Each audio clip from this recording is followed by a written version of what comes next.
Hey, what's up? Let's get into what is God. I've spoken about this many, many times. The straight up answer is no one really knows. It's like I'm God, you're God. It's like, so if I'm God and you're God, and is it your face? Is it your beliefs? Is it your perspective?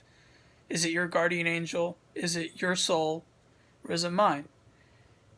And that's where a lot of this paradox comes in because there is no definitive. Can't say can't say that anything is God. But we know it's there.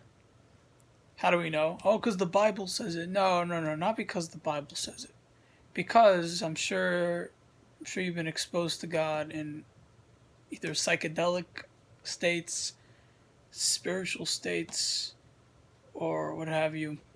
So you know something exists that represents the greater picture of what you are, you know?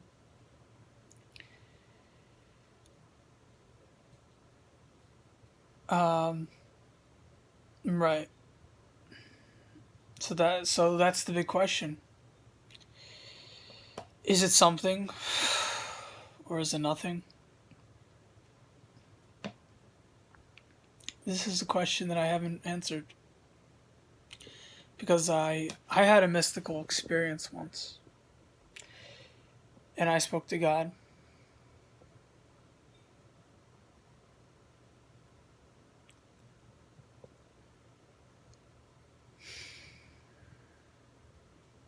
But when you're speaking about God, you're speaking about something that is based upon the premises, based upon the beliefs of the ones who are creating that monarchical or tyrannical or kingly God. And therefore, it isn't easy to talk about what God is. Since whatever you say and whatever you've discovered through mystical experiences, first hand knowledge, is completely dependent on a projection. Whether it's your own personal projection or an unconscious projection of perhaps the collective you're a part of, you can't necessarily pinpoint what God is. Because whatever it is just a projection, even if the practical ramifications are extensive in regard to knowledge. Like he tells you where you should go, he tells you what you're doing in life. He doesn't tell you what you're doing. No matter what you get, it doesn't matter because the qualifications or the determination, the conditions upon which you can prove that this is the God that you were raised with is completely dependent on the assumptions of everyone else. You know, it's like which monarchical God is the true God, but that's completely dependent on a subject-object experience. Let's say you advance, then all of a sudden the God that you once worshipped as monarchical advances. At the same time, these very entities or spirits that are a part of the universe itself, without division, separation, contrast, they're one with us simultaneously right now, and therefore their knowledge is permeating once they come out. They know exactly what you're going to do, what you did do. That is beyond time. They already know the subject object doesn't exist. But they'll respond with the assumption of a subject object if the entire culture functions in that way, which is fascinating as well. And it makes you wonder is the reason why the subject object conflation or barrier broke down is precisely because a few smart people in the future or a few smart people in the present have discovered this or have promoted this or are teaching this. I don't know. You can say that's where things are going to be headed. They're going to be headed in that direction. And therefore, the subject object breaks down. And therefore, God is exactly that in that moment in time, but he wasn't that way beforehand. That is a strong possibility. But I'm speaking from a standpoint of absolutism, meaning the assumption that this video is making is that there is something that you can describe. And so what you have here is you have premises and discussions that are built around the language of lower stages of thought. Meaning if you were born into an era that understood that everything's a projection, then God will relate to everyone in a different way. The relevance of a monarchical Bible or monarchical God will disappear. And the communication would be different, the revelation would be different, the way you understand your own experience and the way you are, and the way God is, quote unquote, would be different. Because in the end of the day, God is with you, which means that you are God with yourself. Because if you're not God and God is just with you, that's subject-object. But if you know who you are and you know God is here, then it must be that you are also God. So it must be that God is you. Like a logical standpoint. It's like infinity plus 1 is still infinity. If I am 1 and God is infinity, infinity plus 1 is still infinity. So I'm God and you're God. So the question that comes up is what's going on here? Like, if everyone is God, why are we all complaining and arguing? And because it's not a readily understood concept. That's just the truth. You're not going to understand this, and you're not going to be able to teach it. You're not going to be able to, with a society that's not so developed, and they have a subject-object innate foundation. Even if they don't believe it, that's the foundation of the Bible. So it's very hard unless you reinterpret everything into a new light.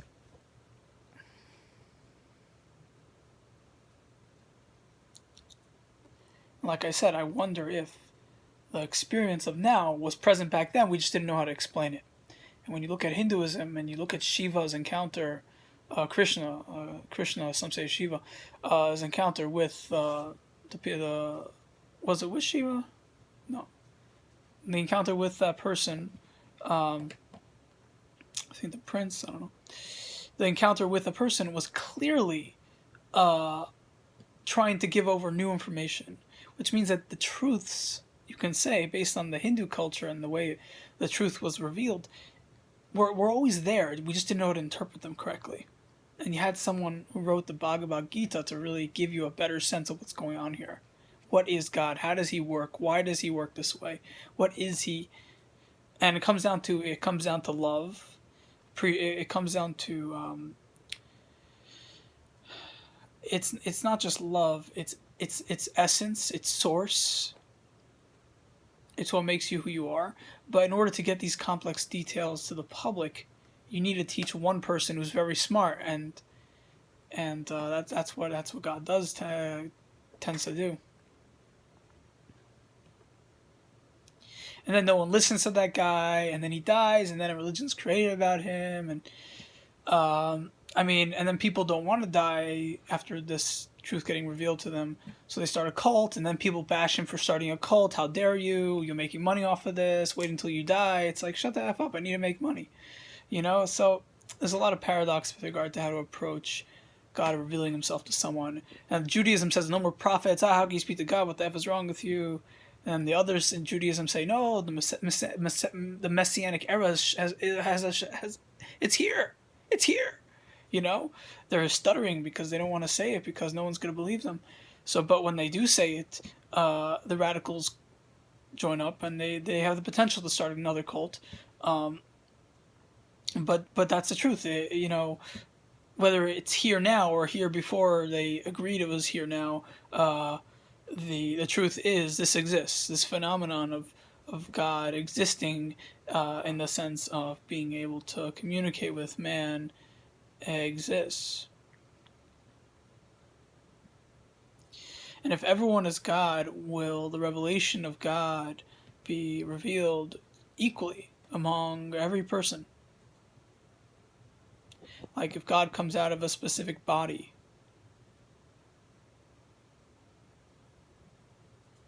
is that going to be the God of the universe?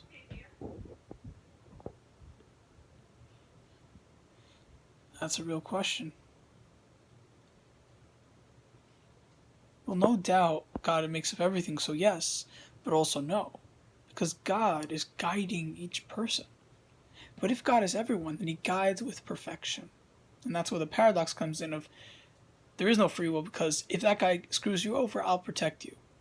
And I'm constantly guiding him in such a way that he might screw you over. So how could God screw over God? Why is God doing that? And that's where maybe the paradox kind of forms this idea of free will, where one God blasts one God and one God blasts another God, but it's all the same God, and therefore that's how you make sense of the universe itself.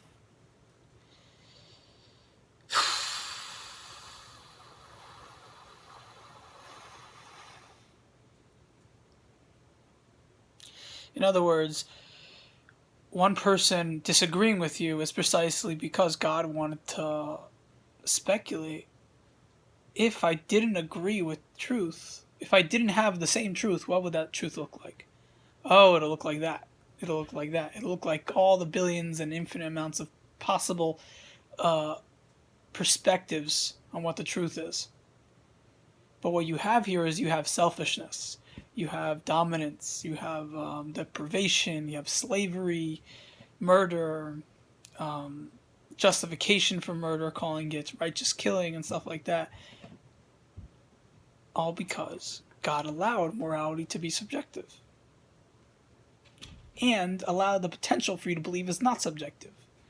It allowed for all possibilities to take place in how you decide to perceive reality, which is completely determined in cause and effect. So it's as if the will, the predetermination was always there on a natural order level. But so that's another paradoxical notion that comes up along this journey of thought.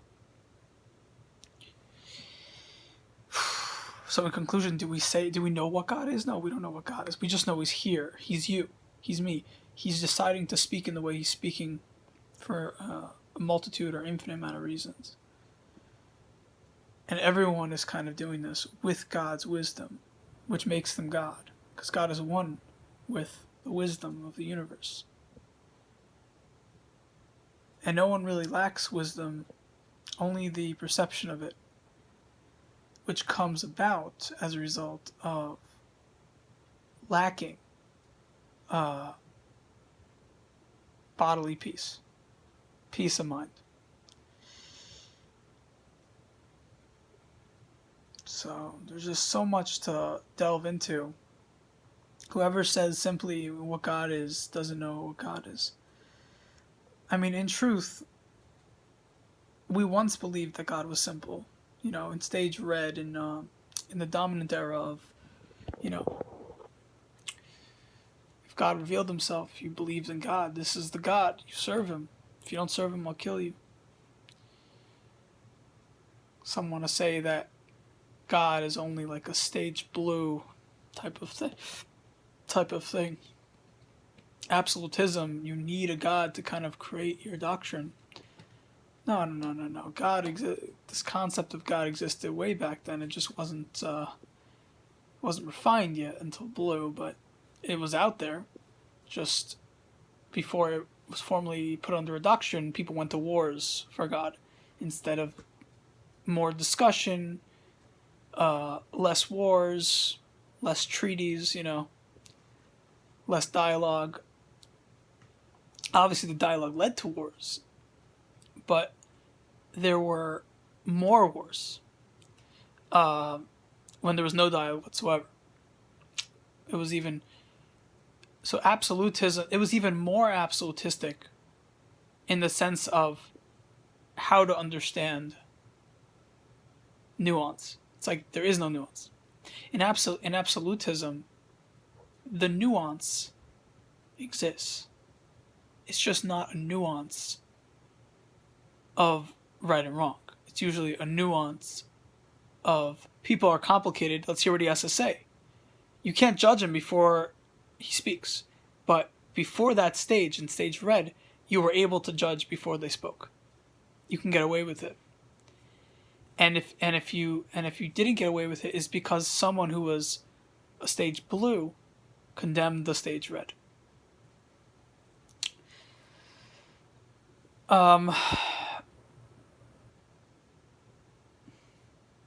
So God is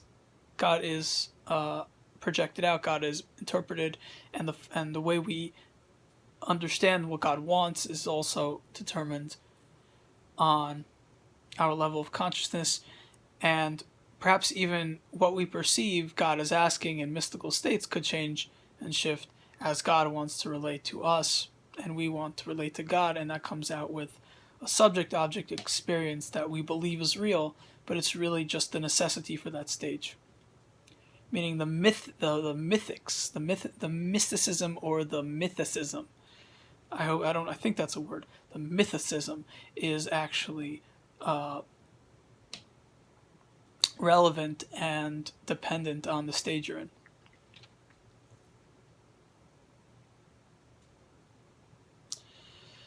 And so, what do I have to say here? I have to say that you can't pinpoint what God is. Do you have to believe that it exists? I would say that that's an outdated way of putting it. God exists because you exist. People, people on stage yell or get intellectualized and say, oh, so you're holding by that opinion that says that, like Spinoza, you hold by Spinoza that because, or Einstein, because you exist, it's a sign that some kind of universal intelligence is your origin. And there's a bunch of philosophers that said things like that. Alan Watts quoted one. No, I'm not saying that. I'm saying something a little deeper. Because you exist, and you're always projecting out reality, you're always making an interpretation on what something is, it must be that you're the God who creates. Because if you're the one interpreting what is true, then what is that except the creator itself? And so someone in a lower stage will believe in objective reality, like in stage orange and even stage green a little bit. They'll start to kind of make sense a little bit out of it, but it'll be far out. But in blue, this is like impossible.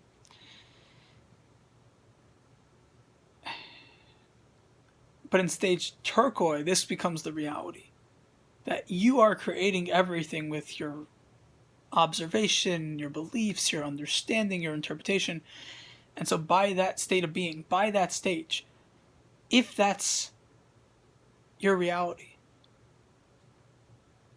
then that's going to be the way you perceive God. So therefore it becomes you. Yeah, I'm God.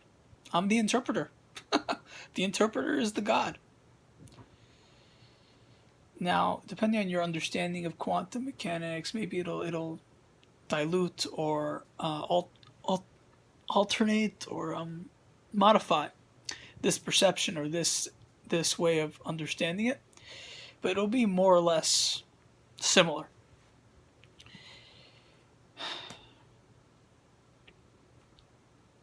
And so, I think people would grasp this if they understood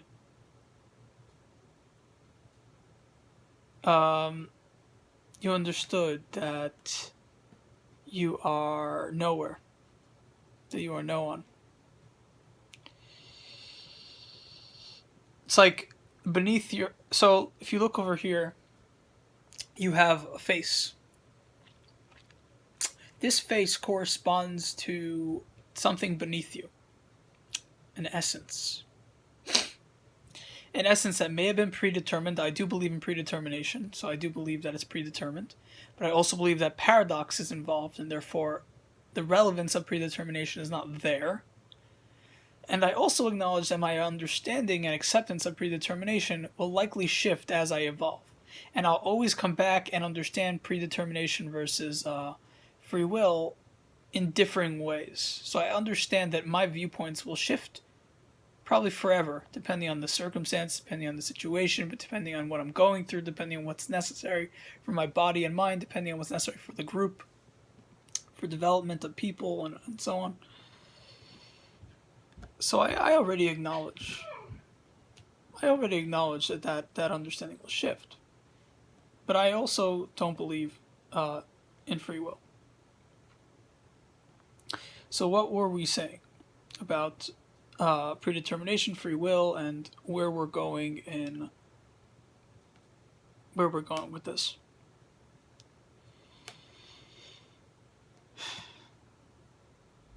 is that people who are lower down, they can't fathom this, that there isn't free will. They believe that they're doing the action. There's a subject-object experience.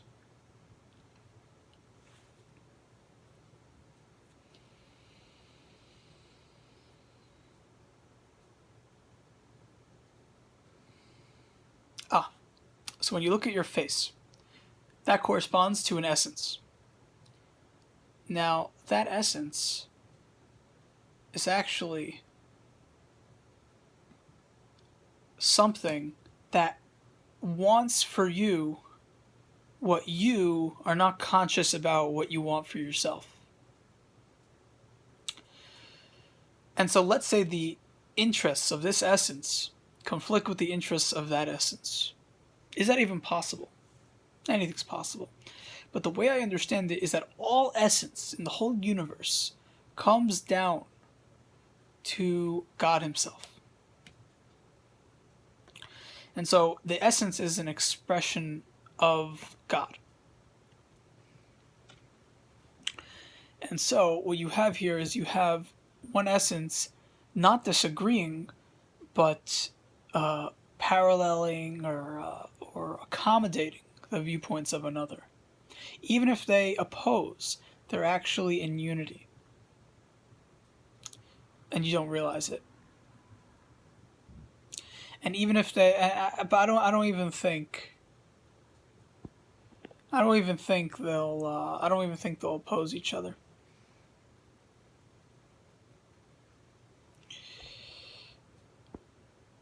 So, what I have to say is that what you want is not what you think you want. It's something that you know when you're not thinking. Which is basically the present moment. Like people who plan a lot, they plan out their whole life.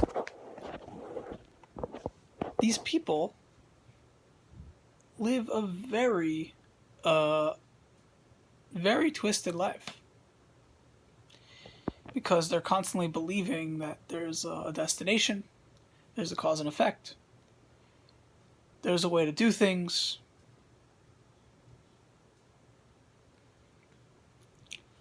There's a specific pattern that leads to better results, as if something is better than another. So there's biases. All this is a lower stage of development in psychology.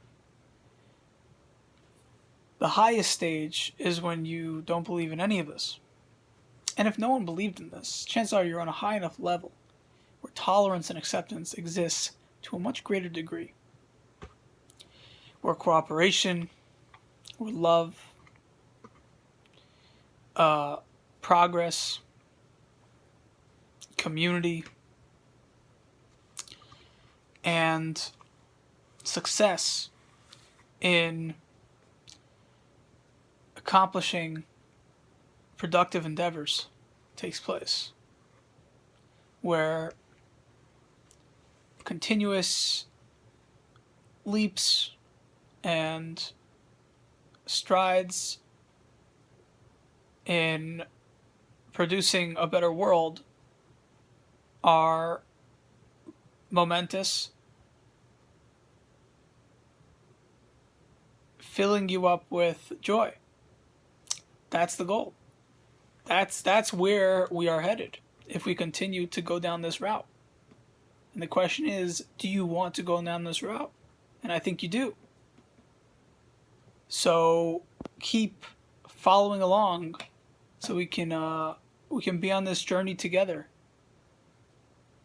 and make this wonderful world that we are creating happen for ourselves. For a better society,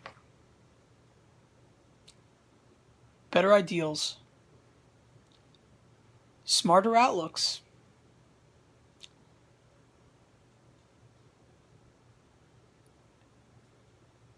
and more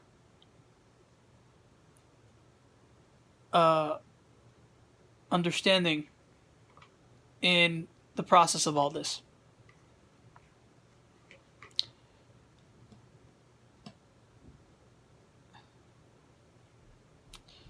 So in conclusion, I'd say that God is nothing except you, and he's kind of both of you, the one who's watching this video. And therefore, by you teaming up with other people, you are helping God team up with himself, and thereby bringing a needed, craved, yearning to come back with itself, his or herself, pansexual language, because God is sexless and is both sexes. And that brings me to the dichotomy of Kabbalah and all forms of mysticism. They tend to say that there's the masculine and the feminine. Nowadays, some say, people on Stage Turquoise are saying that we're living in a chaotic world where the masculine and feminine are coming together because something big is about to happen. We're gonna enter into the chaotic world before the universe was created, become one with each other, and then we're gonna explode out and create opposites again. But perhaps you can say we're evolving to a point where the chaotic state is becoming much more appreciated. It's becoming much more loved, since we're recognizing that God is chaotic, that there aren't any definitives on what reality is, what people are, what language is, what sex means, what sex in the terms of gender roles and so on. Because of all that unexplored territory, although uncomfortable, it's actually a sign that we're entering into this new era of acceptance, but appreciation for things that were once forgotten, pushed aside as important. And what's very important is that we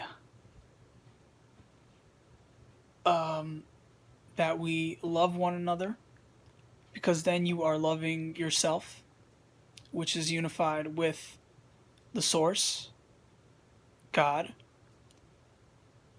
who is one with you and your friend. So by doing all that, you will bring great humanity and friendship to all around you, spreading a great feeling in the atmosphere of peace, acceptance, love, belonging, wholeness, togetherness, and happiness. True happiness. Knowing that there's no more conflict.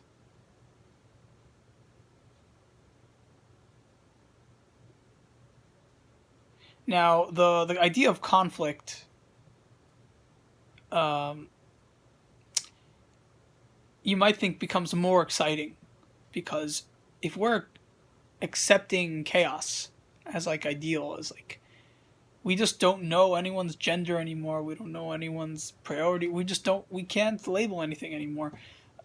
Is that all a good thing? Is that all a sign that we are moving up?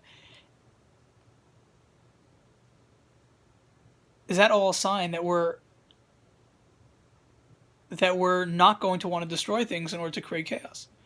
So I would say, yeah, I think we're moving into an era where we're breaking down differentiations, breaking down cultural barriers, societal barriers, societal assumptions, all for the sake of togetherness, bringing God's different aspects, which are people, which are the people watching, into oneness.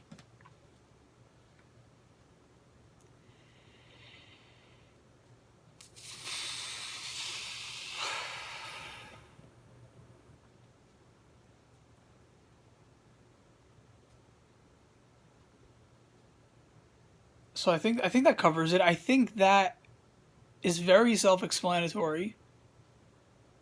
You know, like if you want to say, "Oh, but the Bible it dates back and that's the truth." Yeah, maybe there is a Bible that can be pinpointed and traced back to a guy named Moses, great man named Moses. But maybe also it wasn't as linear as you think, and it was more of a guide as opposed to a book of rules to live by in the right and wrong sense. Maybe, and I do hold that that's the case. That it's not you're not supposed to absolutistify the Bible. It was just a guide for the times. It needed to be revamped. The New Testament came. We kept a lot of the absolutistic ways of thinking, but the goal was to kind of branch out away from the absolutism a bit and just to keep the overall heart. But you couldn't do that, so Christianity came in and said, "Oh, okay, let me help you out here.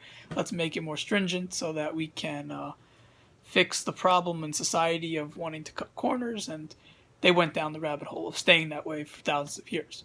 But that was only because they didn't really know how to advance the society in an efficient manner. It wasn't so easy. When you have people who are just interested in fighting wars and winning debates and stuff like that. And the leaders were the ones who understood this a little more, that it's not about winning a debate.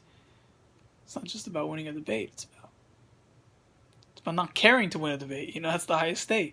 But back then, they power was winning. It was showing strength through outdoing the other guy. And shaming his ego, shaming his sense of pride in his beliefs. Now, we do the same thing nowadays. Like this very video, someone might be shamed. I'm not trying to shame you, but someone may interpret it that way, because there are people in this understand with these kinds of ideas that will shame.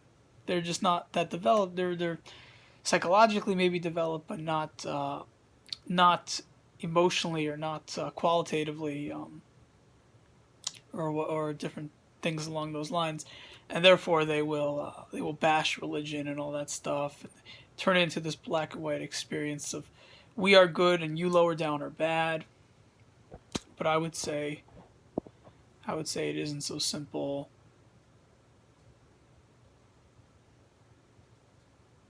And that they are missing the mark on what is important.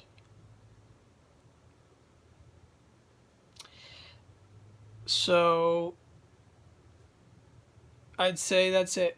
Remember that God is you and me. And He's guiding each and every one of us. He does exist in paradigms that are older. So His expression can be relatable to all stages, all entities, all souls, all people, all creatures, all terrestrials or extraterrestrials, because that's the nature of God. And that's the nature of the dichotomy of subject-object that's created within the human experience, for whatever reason, and perhaps other creatures in the universe as well.